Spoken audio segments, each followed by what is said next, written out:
Apa yang salah dengan dua kata itu? Adili Jokowi. Oke.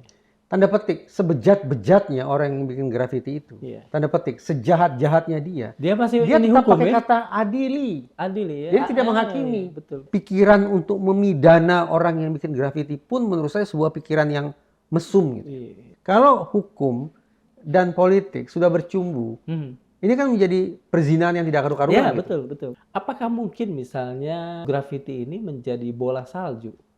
Menggelinding, berputar, kemudian menjadi besar, datang ke kota-kota lain dan sebagainya? Tidak ada nih Kang, pihak yang sungguh-sungguh punya kesanggupan untuk merealisasikan adili Jokowi itu, yang memberikan pangkat jenderal lengkap kepada Prabowo siapa? Pak Jokowi. Bagi seorang prajurit, bintang, itu kan Segalanya. simbol kemuliaan Kang.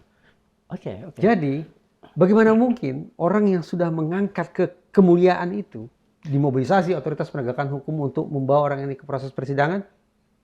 Kayaknya tidak mungkin ya Kang. Yang realistis mungkin begini, mungkin. Sekali lagi, Presiden Prabowo akan membangun. Negara ini akan dibangun. Jokowi akan dalam posisi terlindungi. Yang realistis harapan kita geser Kang. Apa? Jangan sampai Gibran jadi presiden.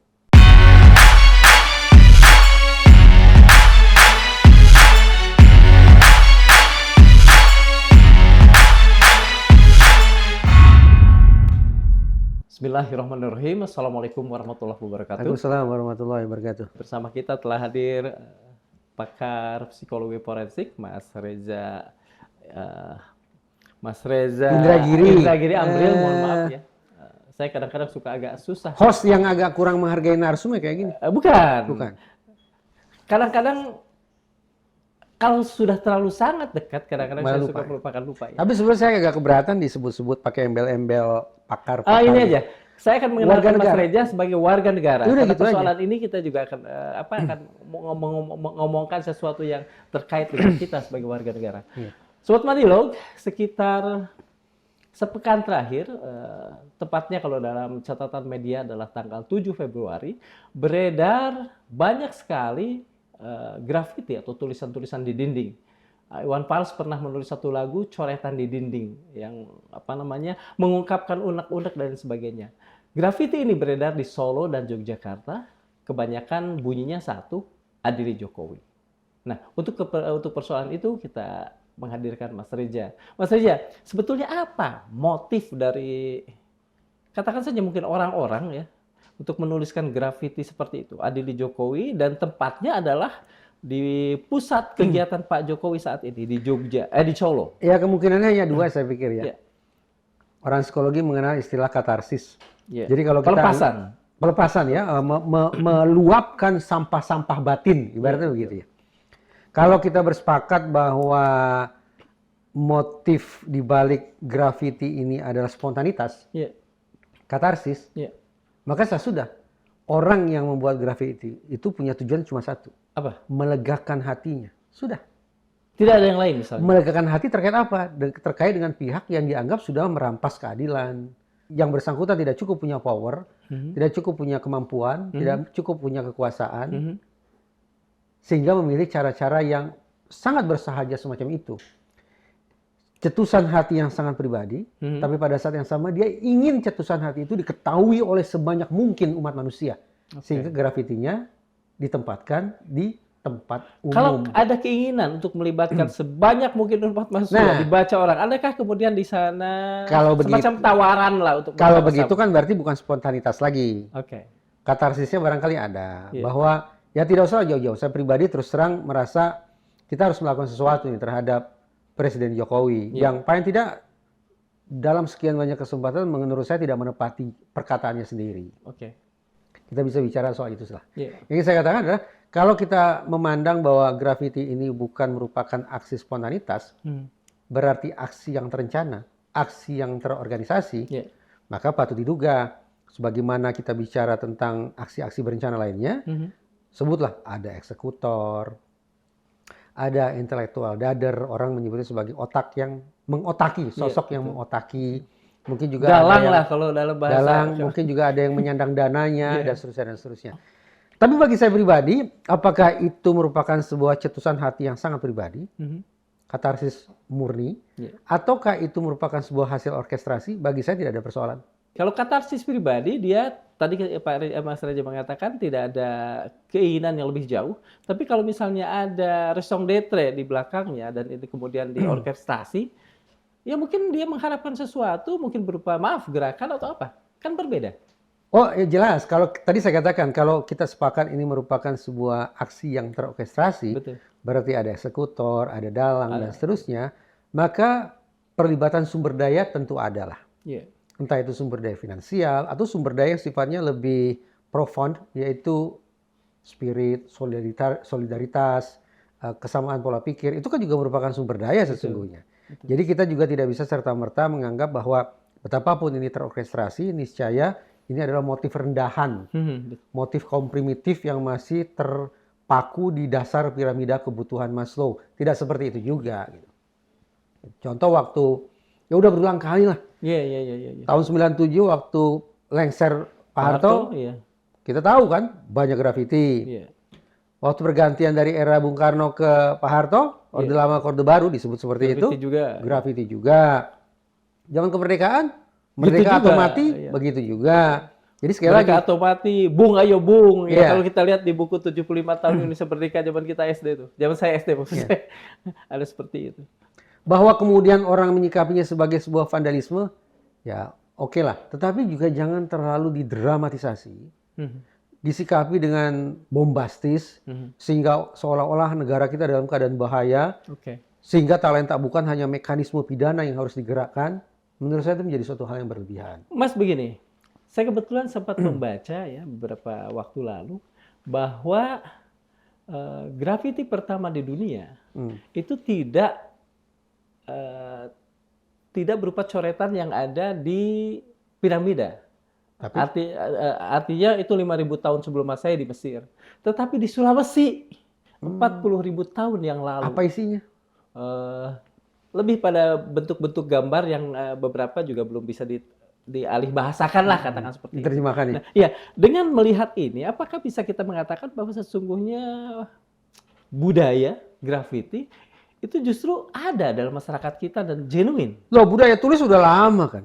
Iya, betul. Kita udah kenal budaya tulis sudah sangat-sangat lama. Tetapi perbedaannya adalah ketika sebagian orang memilih untuk mengekspresikan suara hatinya ke dalam media yang sifatnya pribadi, diary kah itu, catatan harian gitu ya, atau disublimasikan ke dalam ekspresi seni, misalnya puisi dan seterusnya.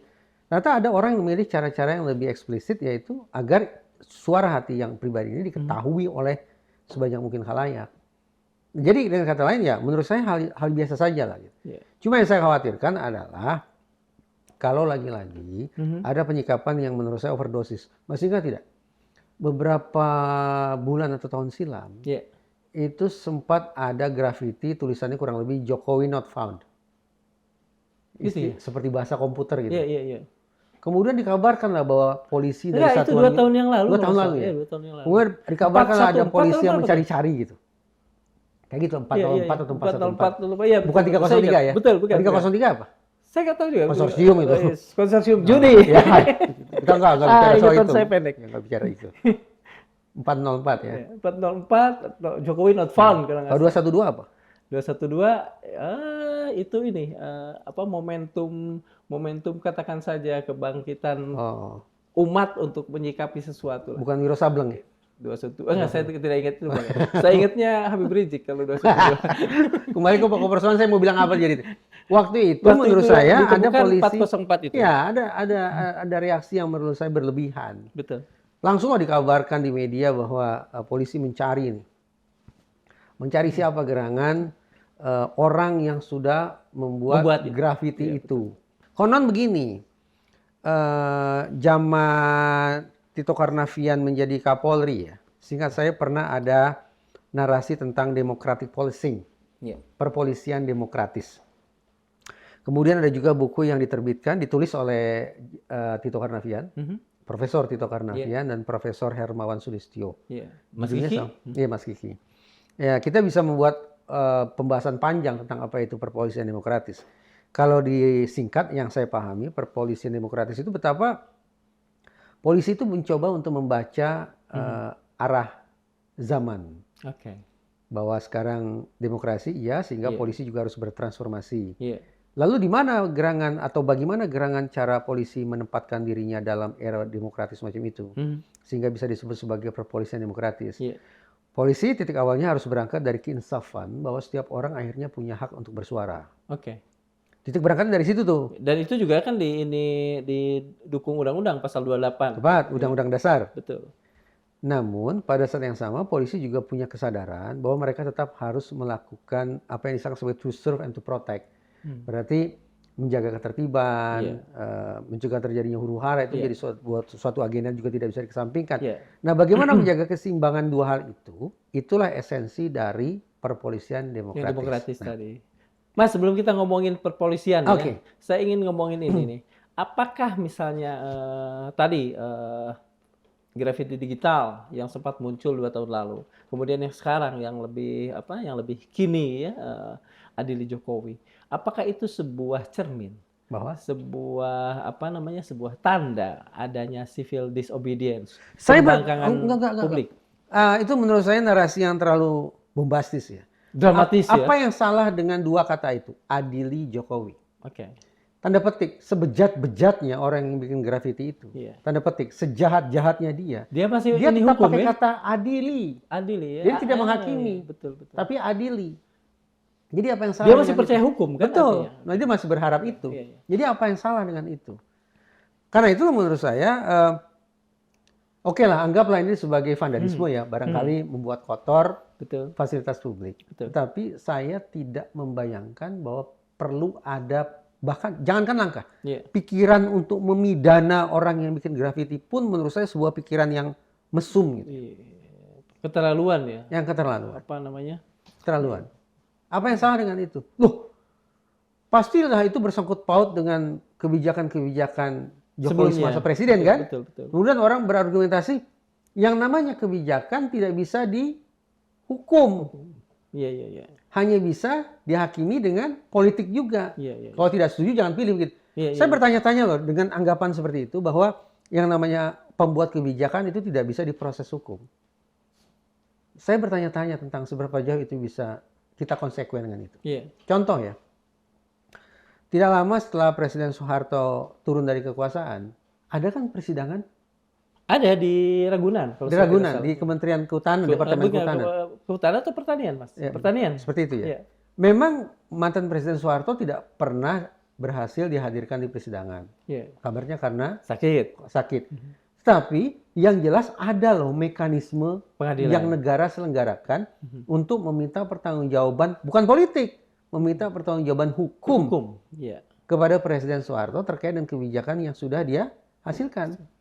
Dengan kata lain, itu contoh konkret betapa kita tidak bisa berlindung di balik kalimat ini kan kebijakan pemerintah, dan pemerintah dalam kurung presiden tidak bisa dimintai pertanggungjawabannya secara hukum, kecuali pertanggungjawaban secara politik pula yang berlangsung di gedung Senayan. Nah, apalagi misalnya kalau diletakkan di sana urusan-urusan mikul dewul mandem jero itu. Lagi contoh. Saya terus terang terganggu betul dengan itu tadi, argumentasi yang saya sebut tadi. Contoh, ini kita bicara kebijakan. Waktu Jerman ekspansi kemana-mana, itu kebijakan bukan?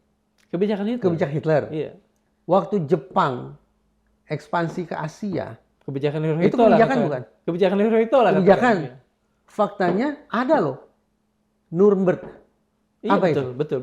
Ada pengadilan Nuremberg untuk mengadili penjahat perang Jerman. Loh, itu kan kebijakan. Nah, bagaimana? Diadili juga. Ada proses hukum juga. Nah, jadi kembali ke pokok persoalan, dua kata yang tadi Kang Darmawan sebut, yaitu adili Jokowi. Satu, ini masih bagus nih. Yang bikin grafiti pun masih mencoba untuk mempercayakan hukum sebagai mekanisme pertanggungjawaban itu. Yang kedua, benar loh, negara kita pun sudah punya pengalaman, yaitu meminta pertanggungjawaban hukum kepada mantan presiden. Nah, soal Pak Harto ini, Pak, Mas, kalau tidak salah berapa sih yang ditempelkan pada Pak Harto kesalahannya? Kalau tidak salah kan Yayasan, cuma KKN ya, yayasan, kemudian KKN. banyak lah. Kalau kita reverse pada persoalan Pak Jokowi, paling tidak Tempo kan sudah mengurai menjadi 18 dosa politik kalau saya tidak salah. Artinya sangat wajar ya bila kemudian publik mempertanyakan. Ya, pertanggungjawaban politik saya hal biasa gitu, menurut saya hal biasa. Tapi yang saya harapkan sebetulnya lebih daripada itu, yaitu pertanggungjawaban secara hukum. Keji, ya tidak lah. Itu mekanisme yang harus kita hormati kan sebetulnya. Kalau kemudian kita menganggap bahwa mekanisme penegakan hukum adalah hal yang berlebihan terhadap mantan kepala negara atau kepala pemerintahan, menurut saya justru kita seolah-olah menganggap hukum ini hanya berlaku pada ruang tertentu, pada pihak tertentu.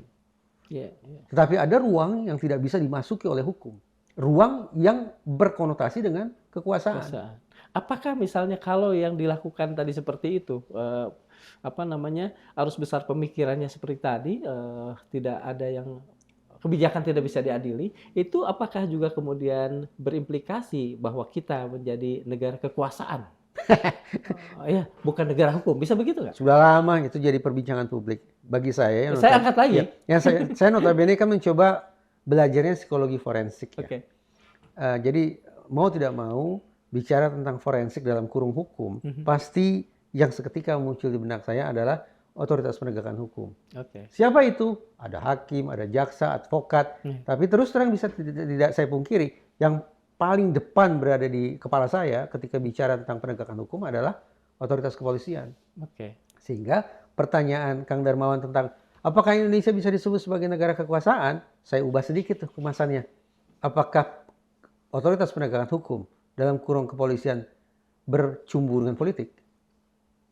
Sejauh ini kadang-kadang terasa mereka melakukan itu. Ada ungkapan begini, Kang. Kalau polisi sudah berasyik masyuk dengan politik, ini teorinya bukan dari saya loh ini. Ini berarti berlaku universal nih. Kalau polisi sudah berasyik masyuk dengan politik, itu sebutannya adalah twin trouble. Double trouble. Persoalan, double trouble. Kekacauan rangkap dua, gitu ya. Kekacauan ganda. Kekacauan ganda. Dari ungkapan singkat itu saja sudah bisa terbayang, bahkan sudah kita bisa simpulkan bahwa memang harus dipastikan bahwa politik merupakan barang haram bagi kepolisian, bagi hukum. Iya, bagi hukum. Hal luar biasa? Tidak. Kita pernah diskusi tentang ini. Baca visi misi Prabowo. Saya tidak sebut Gibran. Visi misi Prabowo. Dalam sekian banyak pasal disebut kurang lebih Prabowo mengatakan jangan sampai nih politik merecoki kerja hukum. Jangan sampai nih hukum bercampur baur direcoki oleh politik. Itu ada dalam sejumlah pasalnya. Sejauh yang saya baca, reaksi polisi, terutama kepolisian di sana, lupa ya di Solo atau di Jogja, mereka mengatakan eksplisit, Kapolresnya atau otoritas di sana mengatakan begini, kami akan memburu penulisnya. Apakah ini tidak overkill kata-kata itu? Overdosis. Iya. Kata memburu menurut saya bikin perasaan tidak nyaman. Gitu. Ya. Pada satu sisi polisi berusaha meyakinkan kita semua bahwa polisi adalah sahabat masyarakat. Polisi pelayan masyarakat, pengabdi, pengayom, pelindung, penegak hukum, dan bahasa-bahasa yang sebetulnya sangat romantis gitu ya. Tetapi ketika kemudian keluar kosakata memburu, menurut saya berlebihan. Terlepas dari itu, saya jadi terpikir nih Kang, seberapa jauh ya kita bisa meramal bahwa ekspektasi tentang adili Jokowi, seberapa jauh kita bisa berimajinasi bahwa isi grafiti itu akan terrealisasi atau tidak? Menurut Kang Darmawan terrealisasi tidak? Saya berharap ya terrealisasi. Hitung-hitungan terrealisasi? Tidak sampai hitung-hitungan, saya masih dalam taraf berharap. Kalau menurut saya tidak terrealisasi itu Kang. Tidak terrealisasi ya? Mengapa belum lama, Pak Harto aja bisa? Belum lama. Presiden Prabowo yang mengatakan sambil tertawa. Iya, sambil tertawa. Iya. Jangan pernah bermimpi lah memisahkan saya dengan Jokowi. Kurang lebih seperti itu ya. Jangan berpikir untuk memisahkan saya dengan Jokowi. Apakah kemudian adili Jokowi yang saya tafsirkan sebagai semestinya merupakan agenda hukum gitu ya? Betul. Apakah itu akan ditarik? akan dikungkung sedemikian rupa akibat adanya kalimat dari Presiden Prabowo bahwa jangan berpikir untuk memisahkan saya dari Jokowi. Apakah kemudian pertanyaannya adalah pertanyaan publik nih, saya jadi publik. Apakah kemudian pernyataan itu sebetulnya tidak cawe-cawe? Yang mana pernyataan yang mana? Pernyataan bahwa jangan pisahkan kami ketika misalnya persoalan ini sedang terangkat. Dan kalau itu terjadi kan itu paradok terhadap yang dikatakan oleh Presiden sendiri. Wah, kalau hukum bicara tidak cawe-cawe politik, ada politik dari cawe-cawe hukum. Kalau bicara paradok mah beberapa hari terakhir ini mulai menampakkan 1-2. Misalnya gini, Presiden Prabowo bilang hemat anggaran. Bahkan kepala atau ketua Badan Administrasi BKN. Kepegawaian Negara. BKN ya? Iya, BKN. Sudah mengeluarkan larangan bahwa kepala daerah terpilih tidak boleh merekrut staf-staf tambahan. Intinya kan efisiensi. Tapi kembali kita ke Jakarta, apa yang kita lihat kabinet dengan postur yang menurut saya terlalu gemuk. Iya, betul. Keberadaan sekian banyak staf khusus yang menurut saya entah apa pula itu gitu. Sekian banyak. Jadi kalau Kang Darmawan sebut barusan kata paradoks, ya tampaklah beberapa contoh atau potret tentang hal itu. Namun kembali ke pokok persoalan, Kang. Kalau saya terus terang berharap bahwa teman-teman di kepolisian tidak mengambil langkah-langkah yang terkesan nanti sebagai hiperkriminalisasi. Kalau kalau dicari-cari pidana, ya mungkin aja ada ya. Kalau dicari-cari pasti ada aja gitu. Tapi apakah kemudian mencari-cari sisi pidananya itu akan mendekatkan kita pada kepastian kemanfaatan dan keadilan, kan merupakan tanda tanya besar. Tambahan lagi, Jenderal Listio Sigit selaku Kapolri. Nah, ini catatan kaki dulu nih ya. Ketika beliau fit and proper test di DPR RI dan kemudian dilantik sebagai Kapolri, Jenderal Listio Sigit ini menyebut ada sekian 8 komitmen dan sekian program prioritas Kapolri. Komitmen dan program prioritas. Realisasi bagi program prioritas itu dibagi ke dalam 3 masa. Masa pertama, masa kedua, masa ketiga. Masa ketiga berakhir pada tahun 2024. Sekarang Jenderal Listio Sigit masih menjabat tidak? Masih menjabat. Jadi pertanyaannya, hari ini Jenderal Listio Sigit komitmennya apa? Dan karena sudah dilewati semua ya? Gitu. Masa kita ingin membayangkan Kapolri tidak punya komitmen, tidak punya program prioritas? Karena sudah selesai semua. Berakhir 2024 itu. Paling tidak bukan terrealisasi semua, bukan, tapi masanya sudah selesai. Terrealisasi ya kita diskusi lain waktu ya. Mas, nah saya ingin lanjut silakan. Di dalam salah satu komitmen dan program prioritas Kapolri Jenderal Listio Sigit itu disebut-sebut ihwal restoratif justice. Itu di bagian masa ketiga atau kedua? Saya lupa. Rinciannya bisa dicek, tapi kata itu ada, restoratif justice. Artinya, Kapolri ini punya pandangan bahwa semaksimal mungkin kalau bisa diselesaikan lewat non-litigasi. Litigasi, ya betul. Kenapa tidak? Jangan setiap persoalan hukum kemudian dibawa penyidikan, penuntutan, persidangan, pemenjaraan. Ya kalau mau dilakukan bisa aja. Pernah ngalami kan? Iya. Pernah. Meskipun di dalam tarafnya ada beberapa hal yang sebetulnya kurang kurang elok lah ya. Iya, berarti kan, kalau bisa di restoratif justice, kenapa tidak sih? Ibaratnya nih seorang Kang Darmawan ya, ini hanya ibarat kesamaan tempat, nama, waktu, kebetulan. Kebetulan. Anggap fiktif lah ya. Fiktif. Ini orang sangat produktif dalam menulis. Berarti isi kepalanya penuh sesak dengan ilmu. Pada dasarnya, atau keluhan lah kan bisa juga begitu. Dan juga mulai dimakan usia. Dia produktif. Untuk apa kemudian di penjara?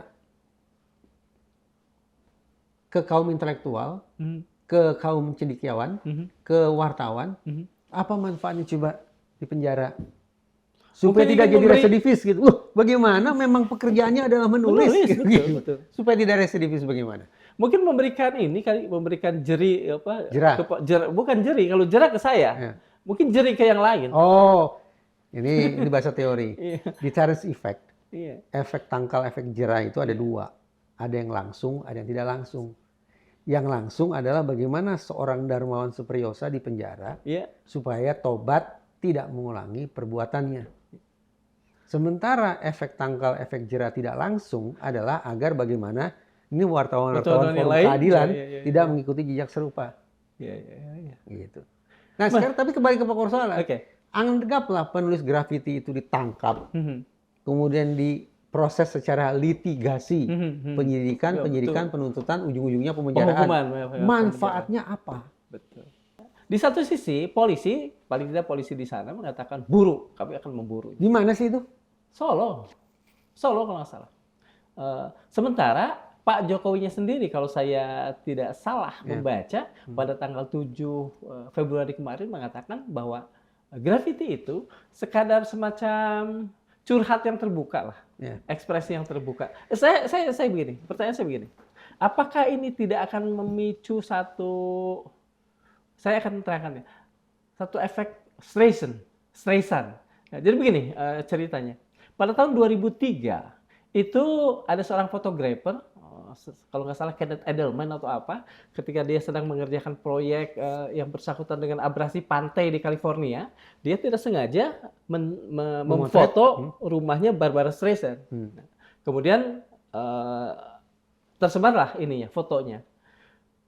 Barbara Streisand kemudian di tahun itu mengajukan gugatan. Ada hal yang menarik. Ketika Barbara Streisand ini belum mengajukan gugatan, yang memirsa foto itu cuma 6 orang. Tapi ketika gugatan itu kemudian dilayangkan di pengadilan, dalam sebulan saja ada 420.000. Berapa ganda tuh, Mas? 420.000 pemirsa. Nah, maksud saya begini. Ketika polisi membiarkan saja berusaha meredam dengan cara yang tadi overkill atau apapun namanya, excessive force dia akan untuk memburunya, sementara Pak Jokowi justru adem ayem, justru nantinya akan timbul efek Streisand tadi menurut Mas. Boleh jadi, gitu. Artinya ini akan menginspirasi sekian banyak orang barangkali untuk tidak hanya mencari mana sih tulisan grafitinya, tapi barangkali akan melakukan perbuatan serupa, melakukan hal serupa. Sepertinya saya sekarang harus proporsional mempertanyakan, saya tidak bicara polri secara umum, tapi polisi Solo. Karena tadi Kang Darmawan sebut kata atau diksi memburu itu datang dari polisi di Solo. Kepemimpinan di sana. Karena gini ya, Jokowi kan adem ayem aja, tidak menganggap itu sebagai sebuah peristiwa besar yang harus dibesar-besarkan. Jenderal Listio Sigit juga betapapun komitmen dan program prioritasnya sudah kadaluarsa, tapi paling tidak eksplisit ada kata restoratif justice. Lantas apa yang menginspirasi kepolisian Solo? Tidak ada ini ya. Coba. Tidak ada teladan untuk batu itu. Batu pijakannya apa? Iya betul. Kapolrinya sudah mengambil sikap restoratif justice. Orang yang kena presidennya pun menyebut biasa saja. Iya, biasa saja. Lantas pijakannya di mana nih polisi Solo? Menurut Mas apa? Itu ini pribadi? Nggak enak saya menyebutkannya, tapi mungkin mencari sesuatu semacam pujian atau apa? Saya kemas ke dalam bahasa yang agak ilmiah. Secara normatif, teorinya orang menanyakan apa sih tujuan otoritas penegakan hukum itu bekerja? Jawabannya adalah untuk kepastian, kemanfaatan, dan keadilan. Itu jawaban normatif. Tapi dari kajian psikologi forensik diketahui ada sekian banyak model. Model ini adalah teori-teori tandingan, teori-teori alternatif untuk mematahkan klaim normatif yang tadi saya sebut itu. Salah satu modelnya adalah strategic model, model strategis. Para ilmuwan yang bernaung di dalam strategic model ini meyakini bahwa otoritas penegakan hukum, berarti termasuk polisi, menjadikan sebuah peristiwa sebagai sebuah strategi untuk mendongkrak karir, meraih jabatan. Kalau strategic model, ini ilmiah loh ya. Orang mau menafsirkan Reza punya sentimen pribadi terserah, tapi paling tidak saya ada landasan ilmiahnya lah. Kalau kita jadikan strategic model sebagai acuan berpikir, maka barangkali secara spekulatif paling tidak kita punya alasan untuk menduga inilah sesungguhnya yang sedang berputar-putar di kepala otoritas penegakan hukum di Solo. Kesempatan lah ya. Yang mengatakan ingin atau akan memburu. Kenapa?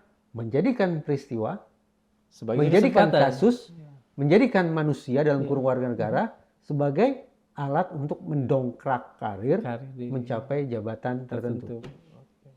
Iya. Egosentris tidak? Egosentris. Bolehkah hukum bekerja Tidak. dengan latar egosentris? Tidak. Saya tidak boleh. Berarti hukum harus berlandaskan keadilan. kalau Berarti saya tidak kita salah. harus memandang langkah penegakan hukum ini sebagai langkah penegakan hukum yang luhur yang harus kita dukung? Tidak. Atau langkah penegakan hukum rendahan yang harus kita lawan? Ya itu. Yang harus dilawan. Kalau Oke. kita yakini ini sebagai sebuah Datang dari egosentris. egosentrisme. Mas, kita kembali ke urusan tadi, psikologi ya. Ini psikologi loh ini. Iya, enggak, maksudnya pada sisi ininya, pada sisi Pelakunya. orang pelaku Orang. yang membuat graffiti. Begini, dia menuliskannya. Menurut Mas mungkin dengan keinginan untuk untuk didengar dan barangkali juga menjadi lebih viral kalau saat ini disebutkan. Cari spotlight. Bisa? Iya, cari spotlight, cari lampu sorot gitu ya. Dari sisi psikologi massa, Mas, apakah itu menunjukkan bahwa ada sesuatu yang sedang terjadi di publik sehingga kemudian itu keluar dan itu mungkin tidak bisa dituding sebagai hanya isi hati pembuatnya saja. Bisa begitu? Enggak. Presiden Prabowo dengan percaya diri mengatakan 100 hari pemerintahan beliau sudah ada sekian banyak pencapaian ya yang menunjukkan bahwa kabinet bekerja secara prima, solid dan seterusnya, fokus, konsentrasi. Tapi hasil survei yang lain-lain, saya lupa nama lembaganya, justru menunjukkan hal sebaliknya. Apa yang saya katakan? Graffiti tentang adili Jokowi tampaknya representatif, merupakan ungkapan yang paling sederhana tentang bagaimana hasil survei itu hasil survei itu berhasil menemukan bagaimana suasana batin masyarakat sesungguhnya. Membaca hasil survei yang panjang lebar barangkali tidak mudah ya. Tetapi dengan membaca 2 kata itu saja, saya pikir sekali lagi itu sudah representatif. Sama isinya dengan hasil survei. Saya lupa nama lembaga survei yang menemukan 100 hari itu tidak begitu menggembirakan.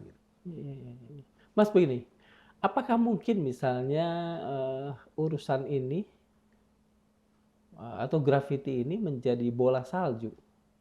Menggelinding, berputar, kemudian menjadi besar, datang ke kota-kota lain dan sebagainya? Belum lama saya menemukan serangkaian berita tentang aksi turun ke jalan. Di kota mana? Di beberapa kota besar lah gitu ya, beberapa kota besar. Dan seperkiraan saya ini tidak akan berhenti, akan terus bergulir sehingga menjadi bola salju. Alhasil, memang patut diduga bahwa keinginan untuk meminta pertanggungjawaban Jokowi secara hukum tampaknya akan terus disuarakan oleh publik. Tetapi buru-buru ingin saya ajak kita semua untuk langsung patah arang nih, langsung merasa terpukul karena hitung-hitungan saya peluang ke sana sangat-sangat sempit. Tendensi untuk meramal itu? Untuk meramal tadi itu, bukti-buktinya. Tadi saya katakan itu.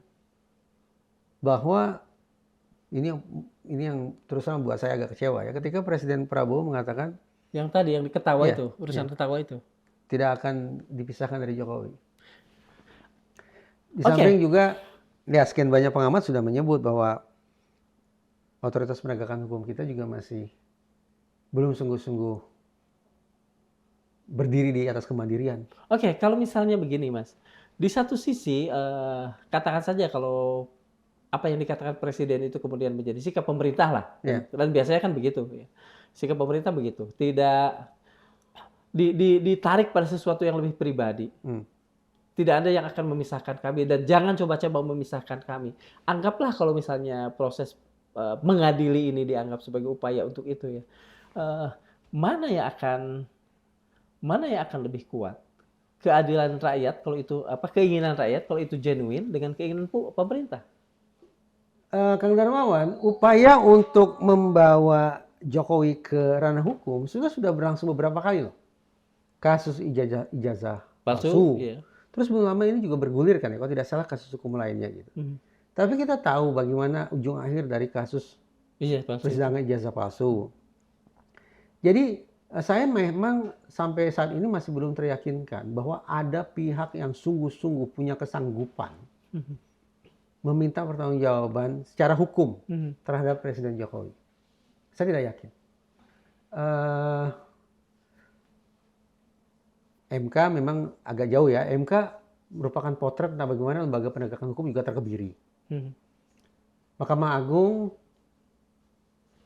sibuk dengan persoalan internalnya terkait dengan masalah integritas lagi-lagi, masalah korupsi.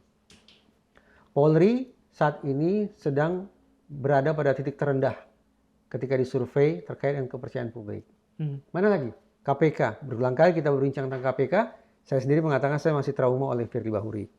Praktis tersisa satu lembaga saja, yaitu Kejaksaan Agung.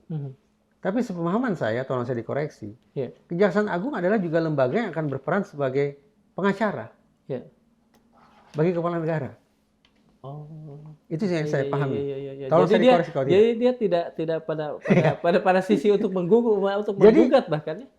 Hitung-hitungan saya tidak ada nih Kang pihak yang sungguh-sungguh punya kesanggupan untuk merealisasikan adili Jokowi itu. Mas melihat kondisi seperti ini bahaya atau tidak? Ya bahaya dong. Ya bahaya dong. Tadi kan sudah saya katakan. Kalau hukum dan politik sudah bercumbu, ini kan menjadi perzinahan yang tidak karu-karuan. Ya, gitu. betul. Ya, sudah double trouble saja. Anak haramnya apa nih? Presiden Prabowo mengatakan apa? Kalau polisi kerjanya sudah tidak benar, akibatnya apa? Fail state. Oke, begini sekarang. Saya kembali pada pemikiran psikologi ya. Publik, katakan saja psikologi masa sudah merasa agak enak, kemudian ada 1-2 yang mengajukan keinginan itu. Kemudian bagaimanapun kan tadi ada pernyataan-pernyataan bahwa sesuatu yang tertahan itu kan memerlukan katarsis. Kira-kira kalau nanti publik marah dan ini bukan 1-2 orang, katarsisnya seperti apa? Katarsis itu adalah satu mekanisme wajar dari sebetulnya natural ya. Setiap orang ketika punya beban batin pasti dia ingin keluarkan. Iya, betul. Gitu ya. Tinggal lagi bagaimana kemudian beban batin itu tidak lagi dirasakan oleh orang per orang, tapi sudah menjadi suasana pengap oleh masyarakat, gitu ya, oleh massa. Maka cara mereka mengekspresikan kepengapan itu tentu akan dengan cara yang berbeda. Ada istilah psikologi massa. Psikologi massa teori ingin menunjukkan bahwa seorang profesor, seorang lulusan SD, maaf kata ini hanya sebuah perbandingan sederhana, seorang menteri, seorang tukang beca. Kalau nggak salah itu dari Eric Hoffer kalau saya tidak ingat namanya, tapi itu kan teori psikologi massa. Iya, betul. Bahwa ketika semua orang sudah punya beban batin yang sama, berada di tempat yang sama, maka mereka akan menggunakan bahasa yang sama pula untuk mengekspresikan isi hati mereka. Mau pendidikannya tinggi, pendidikannya rendah, jenis kelaminnya apa, punya jabatan atau tidak, rakyat jelata atau apa, maka mereka akan berbicara dengan bahasa yang sama. Apa itu? Ya, mengerikannya adalah kalau sudah menggunakan bahasa kekerasan. Yang suka tidak suka, itu sudah dipaku sedemikian paten itu dalam psikologi. Teori frustrasi agresi. Teori frustrasi agresi. Kira-kira kalau misalnya aparat penegak hukum seperti tadi kondisinya, kemudian di sisi lain pemerintah yang dianggap bisa mengakomodasi juga sudah menyatakan bahwa ditarik pada hal yang lebih pribadi, jangan pisahkan kami. Akankah publik akan frustrasi, Mas Reza? Saya harus konsekuen mengatakannya 100 hari masih terlalu dini. Iya. Kok saya jadi kayak diplomat gini bahasanya. 100 hari masih terlalu nggak salah, dulu kan betul. Masuk ke hari sana. Ini masa saya jadi diplomat kan tidak. 100 hari masih terlalu dini. Ya saya masih berharap bahwa selepas 100 hari Prabowo akan kembali ke karakter aslinya. Kita pernah bahas tentang itu ya. Sebagai sosok yang patriot, yang tidak kenal kompromi, dan yang tidak tertutup kemungkinan juga akan menampilkan sisi temperamental. Ada nggak tanda-tanda bahwa harapan itu akan terpenuhi? Karena tadi Mas Reza bilang banyak hal yang membuat Anda pesimistis. Ya itu coba dibuktikan saja deh. Pasal-pasal visi misi Prabowo terkait dengan hukum dan politik jangan sampai campur baur. Itu dulu deh buktikan. Itu dulu buktikan. Kalau begitu saya boleh dong percaya begini. Ini persoalan yang potensial untuk bikin frustasi publik. apa yang harus dilakukan pemerintah agar publik tidak frustrasi di satu sisi dan mungkin memberikan sedikit maaf nih maaf kata ini mungkin agak kasar, servis yang cukup buat mantan presiden. Kalau menurut Kang Darmawan apa? Kemudian? Kalau menurut Kang Darmawan? Saya bertanya. Apa Kang ya? Apa yang kemudian bisa disajikan ya Kang? Tidak mampu saya jawab. Apa ya? Apakah Mas mempercayai bahwa Prabowo sangat mencintai rakyatnya? Sangat mencintai Artinya Republik ini. dia Saya tidak ragu tentang hal itu. Artinya dia tega tidak membuat rakyatnya frustrasi. Dan kemudian tadi soal regresi tadi saya lupa lagi.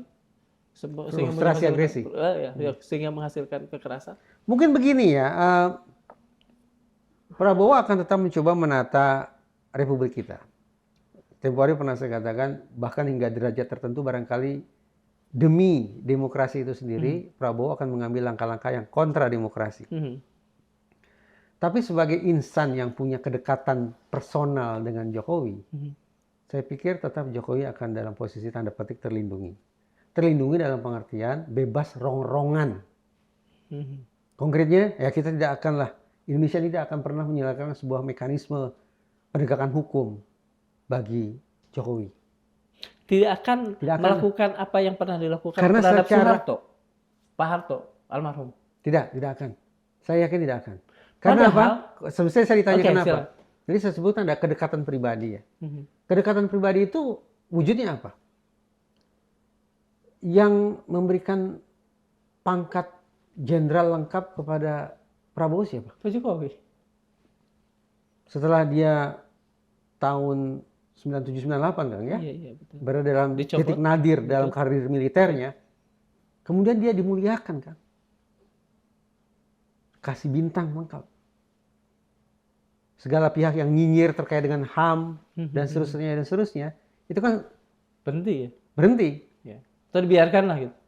Nah, bagi seorang prajurit, bintang itu kan segalanya. Simbol kemuliaan, Kang. Oke. Jadi, bagaimana mungkin orang yang sudah mengangkat ke kemuliaan itu nantinya justru akan diperlakukan, dibiarkan, bahkan dimobilisasi otoritas penegakan hukum untuk membawa orang ini ke proses persidangan? Kayaknya tidak mungkin ya, Kang. Karena tadi saya katakan, secara personal, sebagai insan, Prabowo ini merasa saya diwongke gitu ya. Saya dimuliakan gitu. Apakah dengan melakukan hal seperti itu, tidak kemudian akan muncul semacam pendapat di publik bahwa beliau lebih mengutamakan persoalan pribadinya dibanding persoalan negara? Makanya saya katakan, Prabowo sebagai presiden akan melakukan sekian banyak pembenahan. Tetapi jangan sekali-kali kita menaruh harapan, jangan sekali-kali membayangkan Prabowo akan kalah oleh desakan publik untuk urusan Pak Jokowi. Urusan membawa Jokowi ke proses hukum. Ya. Untuk aspek yang satu itu, tampaknya Jokowi akan tetap dalam posisi tanda petik terlindungi. Dengan cara apa itu bisa dilakukan sementara publik harapannya begitu? Kan publik juga tadi harapannya tidak muluk-muluk, hanya mengadili dan itu pernah dilakukan pada Pak Harto. Ya tahu saya, Kang. Kang Darmawan merasa ada begitu peluang untuk membasuh hati Pak Prabowo agar kemudian terbuka pikirannya, membawa Jokowi ke proses hukum. Itu kan agak susah ya. Kan? Iya, enggak. Itu susah. Iya. Ini sekarang kita berandai-andai dan berandai-andai dalam arti bukan membayang-bayang, tapi mencari peluang kemungkinan. Di satu sisi Pak Prabowo bisa menjaga marwah Pak Jokowi yang sudah mengueng-uongke ya, memanusiakannya, menguengkenya lah. Mewongkenya di satu sisi. Di sisi lain, dia juga harus menjaga keinginan publik. Keinginan publik yang mungkin genuine. Terkait misalnya urusan-urusan 18 dosa yang dikatakan Tempo itu misalnya. Yang realistis mungkin begini. Yang realistis ya, mungkin. Sekali lagi, Presiden Prabowo akan membangun. Negara ini akan dibangun. Jokowi akan dalam posisi terlindungi. Yang realistis harapan kita geser, Kang. Apa? Jangan sampai Gibran jadi presiden. Mungkin itu ekspektasi Kan nggak ada realistis. urusan dengan Pak Jokowi itu. Loh, Itu ini urusan kan- lain lagi. Ini kan personifikasi 3 periode Presiden Jokowi. Oh gitu. Oh iya. Saya sih bayangkannya Iya, begitu iya, kan. iya, iya, iya. Oke lah, Jokowi tidak jadi presiden 3 periode. Tapi personifikasinya ada pada sosok Gibran Gibran. itu. Kang, jangan salah ya. Saya mudah-mudahan kita masih ingat obrolan kita. Iya. Kita yakin kan akan kedahsyatan pemuda itu, kita yakin. Iya, itu ya kan. Semua urusan momentum sejarah Indonesia. Tapi pemunculan ada Gibran pemuda di ini kan sana. merupakan anomali terhadap kepemudaan itu kan. Nah, saya itu pada aspek itu tidak relanya. Nah, jangan sampai kemudian produk anomali ini kemudian nantinya justru menjadi RI1. Ini akan Barangkali ekspektasi saya realistis itu yang ingin saya tawarkan ke Kang Darmawan. Bagaimana membuat negara kita imun, tidak akan lagi termakan bansos, tidak akan lagi mudah untuk gentar berhadapan dengan intimidasi, Iya. tidak akan mudah lagi takut untuk diserbu oleh buzzer, Iya. tapi demi kebaikan negara kita, jangan biarkan personifikasi atau simbol nepotisme, kata F. Saifullah Fatah. Jangan sampai kemudian simbol nepotisme itu berlanjut. Apa tidak akan jadi backfire bagi Pak Prabowo? Kemudian Backfire atau tidak? yang tadinya ke Pak Jokowi sekarang jadi ke Pak Prabowo. Ya, akan kita lihat normatif akan kita lihat pada tahun 2029, Kang. Oke. Seandainya tahun 2009 Pak Prabowo maju, tetap maju lagi jadi calon presiden, kita akan lihat apakah beliau direstui atau tidak. Tapi perkiraan saya itu tadi, Kang. Pokoknya bagi saya pribadi ya, saya sepertinya sudah mulai harus realistis juga melihat situasi.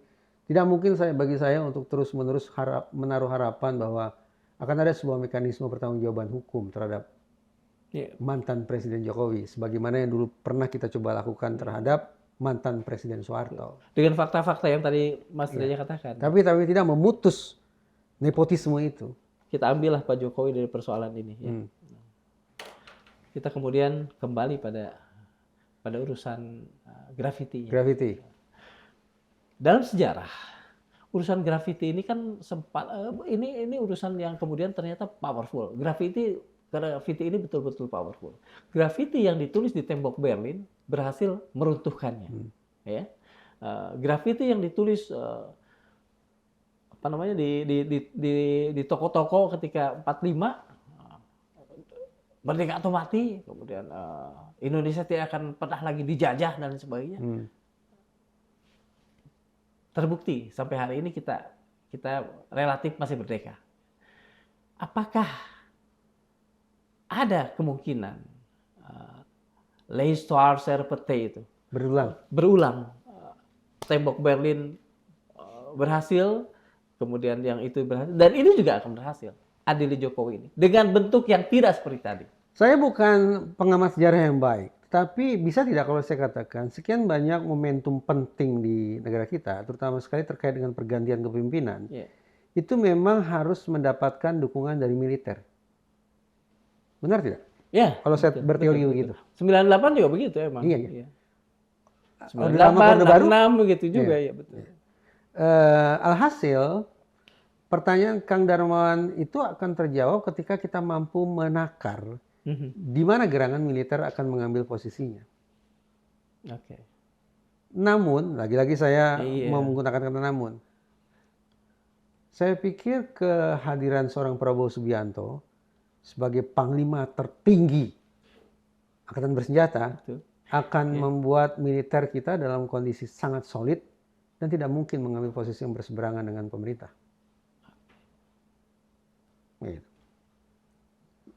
Gerakan sipil akan terus ada, demo, graffiti.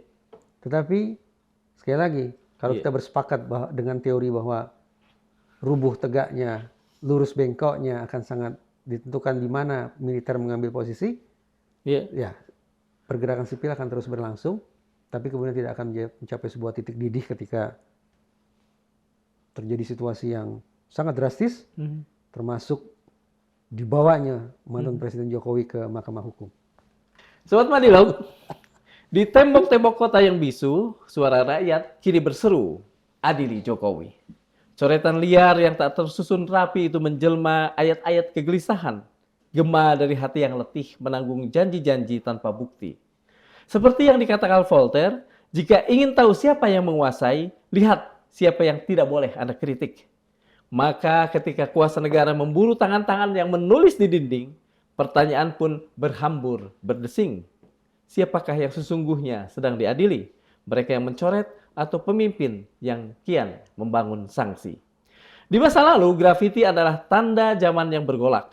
Dari Pompei hingga tembok Berlin, dari Kilroy was here hingga Bung, ayo Bung, di ganggang revolusi. Kini dari Solo, Jogja, Surabaya hingga Jakarta, tinta kemarahan berhamburan seolah mengamini sabda Nabi Shallallahu Alaihi Wasallam. Sebaik-baik pemimpin adalah yang mencintai rakyat dan dicintai rakyatnya. Namun cinta telah lama pudar, digantikan getar yang getir. Maka dinding-dinding pun bicara, karena lisan kini tak lagi berdaya. Assalamualaikum warahmatullahi wabarakatuh. Waalaikumsalam warahmatullahi Turun kan? wabarakatuh. Nun.